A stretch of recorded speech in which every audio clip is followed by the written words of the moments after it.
Now, as wildfires rage on more than 150 million people across the U.S. are under heat advisories. And that's not all. People in Texas are now in the path of the remnants of Hurricane Beryl, now a tropical storm. As Caroline Shively reports, the current forecast and other extreme weather events are causing concern among some about the reliability of the nation's power grid. In a week that saw Hurricane Beryl become the earliest Category 5 storm ever recorded in a season, and more than 100 million Americans suffering under heat alerts. Thank God for air conditioning. The pressure is on the U.S. power grid to deliver. We've invested billions to enhance our power grid, expand energy shortages so that lights, air conditioning, refrigeration, internet stay on during heat waves, storms, and other climate changes. The North American Electric Reliability Corporation puts 25 states under an elevated risk for blackouts this summer during extreme heat events.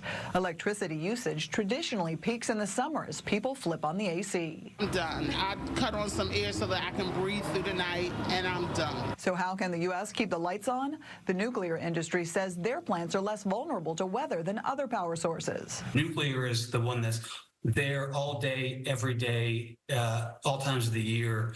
And as we look at some of these sources like wind and solar, we expect those to be available as conditions are suitable for them.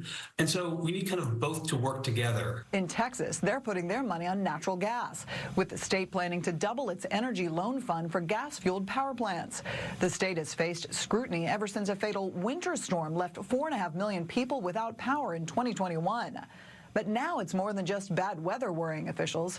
Bitcoin mining and data centers powering artificial intelligence are predicted to double the demand on the Texas power grid within just 6 years. We're talking a magnitude of 10 to 30 times of energy use for an AI data center versus a traditional one. Across the U.S., this summer's blackouts are predicted to be slightly lower than last year's and likely down from the peak in 2020.